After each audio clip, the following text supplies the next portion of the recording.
On est ici à Gaza pour mettre en place les opérations d'urgence pour aider les populations de Gaza qui ont subi des bombardements pendant 3 semaines à pouvoir avoir le minimum vital pour continuer, j'ai envie de dire, à tenir le coup et à commencer à reprendre un semblant de vie.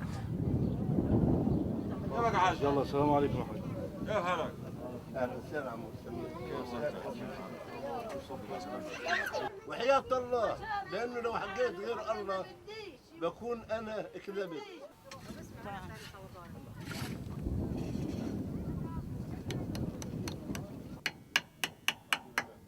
Il y a aujourd'hui des manques énormes, les gens n'ont pas de toit où dormir, ils n'ont pas évidemment de quoi manger.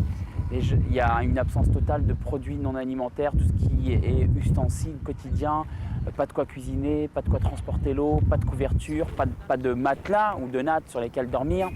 Il y a un manque total d'aide humanitaire sur le terrain.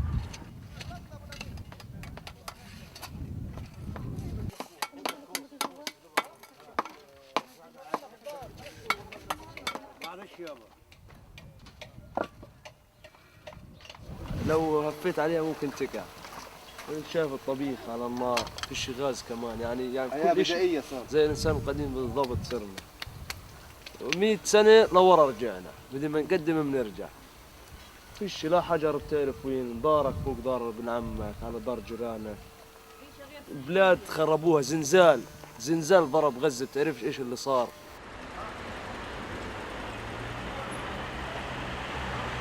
الحقيقة بتواجه الإغاثة الإسلامية فرنسا تحديات كبيرة، أولها حجم الدمار اللي حصل في قطاع غزة.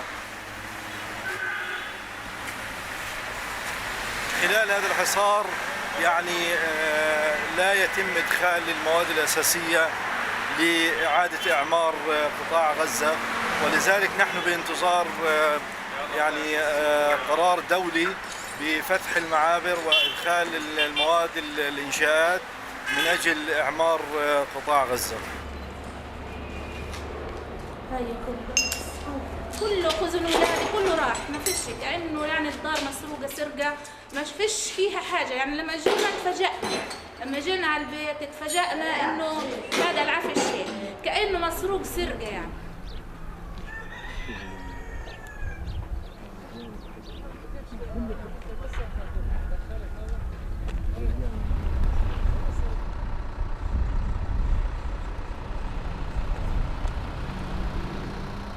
Aujourd'hui, on a à faire face à un véritable défi qui, au-delà de la reconstruction des maisons ou de l'accès au logement des familles, c'est celui de pouvoir faire rentrer les denrées non alimentaires pour permettre aux familles de pouvoir être soulagées dans l'attente.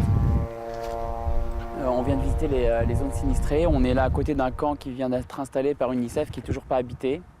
Vous avez derrière moi une école qui a été frappée par un tank et détruite. Juste derrière, là, il y a une clinique qui est complètement ravagée également. On a fait la visite, c'était vraiment très très éprouvant parce que j'ai découvert une ampleur de dégâts que je ne soupçonnais pas. La situation est vraiment beaucoup plus catastrophique que ce que je pensais sur le plan humanitaire. Il y a un décalage énorme entre l'ampleur des dégâts et donc des besoins humanitaires. Par exemple, on est depuis le cessez-le-feu la première aide alimentaire qui est distribuée à Bayteria.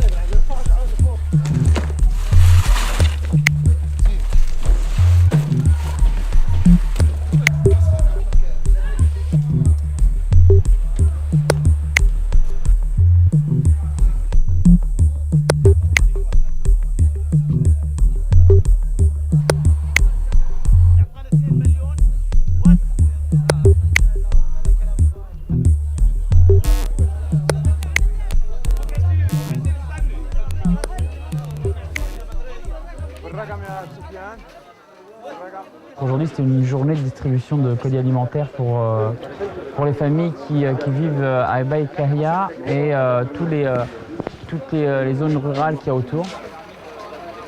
Les gens sont vraiment très dignes, ils viennent, donc il y a une organisation, hein, ils ont été recensés, ils ont eu un numéro d'enregistrement, les gens arrivent avec leur numéro et puis ils passent par ordre de numéro. Puis il y a eu des plages horaires qui ont été organisées parce que ça va se faire sur toute la journée.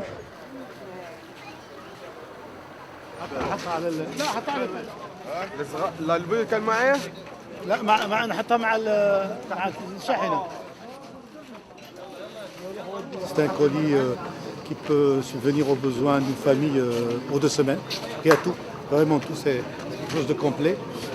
Et on est dans une région qui s'appelle Khan Younis, que vous connaissez, qui était un peu, dont la population a été victime de ce qui est arrivé ces dernières semaines. Voilà, une famille qui prend la queue et la distribution se fait très très bien. Moi je suis très content, très fier de pouvoir apporter cette aide-là ce jour-là ici. Là c'est du thé, des pâtes, des dattes et des boîtes de conserve thon, viande. Voilà. C'est une fabrication palestinienne, donc on a essayé de participer à l'économie locale. الشكر لكم مش لنا. ما نحتاج الشكر. C'est dramatique, ce matin dans la réunion, il y a un membre qui disait que dans la présentation du plan d'action, je parlais de la prise en charge psychologique des enfants, il disait combien c'était fondamental et il expliquait un petit peu la situation de grand nombre d'enfants qui ne voulaient plus aller à l'école. Les enfants trouvent des prétextes pour ne pas aller à l'école. Donc ils tombent malades, ils prétextent le fait de ne pas trouver leurs affaires. Il expliquait un peu la nécessité d'apporter un soutien psychologique aux enfants et de mettre en place des programmes d'aide à l'épanouissement des enfants en dehors du cadre scolaire, etc.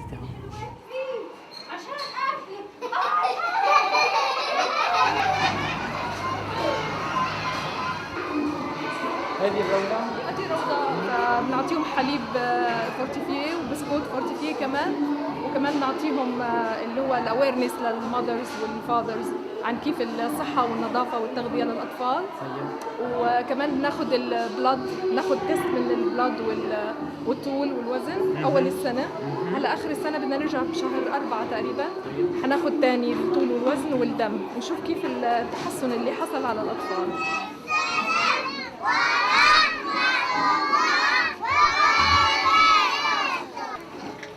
On a un partenariat avec l'ONG ANERA dans le cadre d'un projet où on distribue des packs de lait hypervitaminés et des biscuits hypervitaminés avec un suivi médical.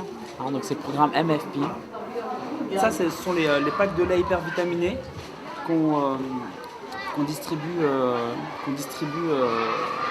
aux enfants tous les jours avec des biscuits hypervitaminés pour leur permettre d'avoir l'apport nutritif nécessaire, le complément nutritif nécessaire qui leur évite des carences alimentaires et des problèmes de développement statutopondéral, psychologique. Voilà, donc tous les matins on distribue les packs de lait, chose qu'ils ne peuvent pas avoir chez eux. Il faut être clair, aujourd'hui ils ne peuvent pas boire du lait chez eux et en temps normal ils ne peuvent pas boire du lait chez eux, ils n'ont pas les moyens.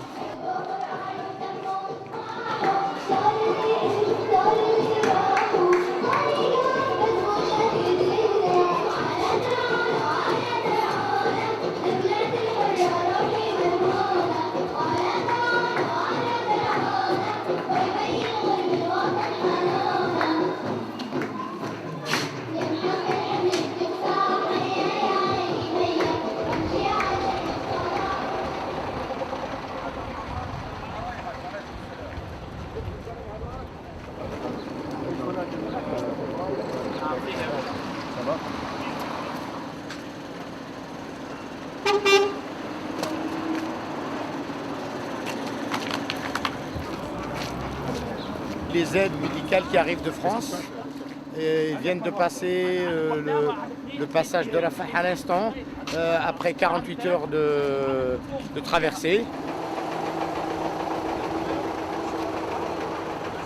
On a fait un petit peu l'équipement et puis on a vérifié le matériel. Donc là on va l'emmener dans notre dépôt et on va faire un bilan.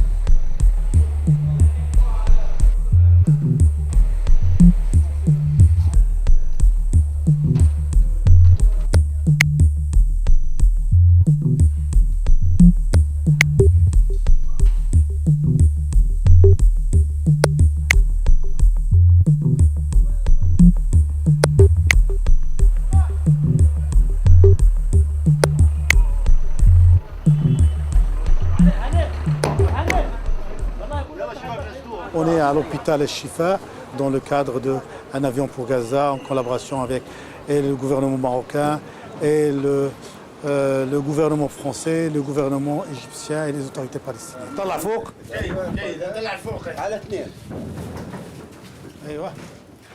Le Secours islamique a amené beaucoup de matériel, beaucoup de médicaments, et parce qu'il y a certains matériels ici qui étaient vraiment obsolètes, notamment certaines stations d'anesthésie qu'on a remplacées ici et qu'on a fait une petite formation personnelle.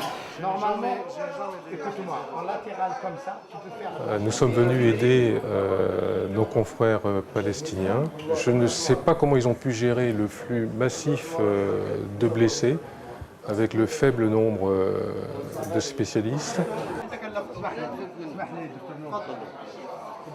Nous avons lié des contacts, je crois, qui se poursuivront, car ils ont besoin de nous côtoyer, de nous voir régulièrement, afin d'apporter des techniques qui ne sont pas encore pratiquées.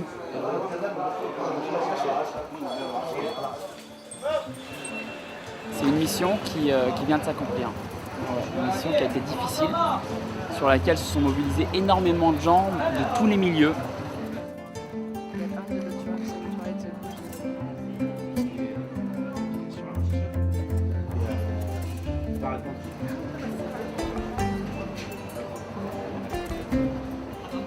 Ça a été un travail énorme et beaucoup de petites mains qui ont travaillé derrière, qui ne sont pas visibles aujourd'hui. Et grâce à qui on a pu réaliser ce travail en France comme à Gaza.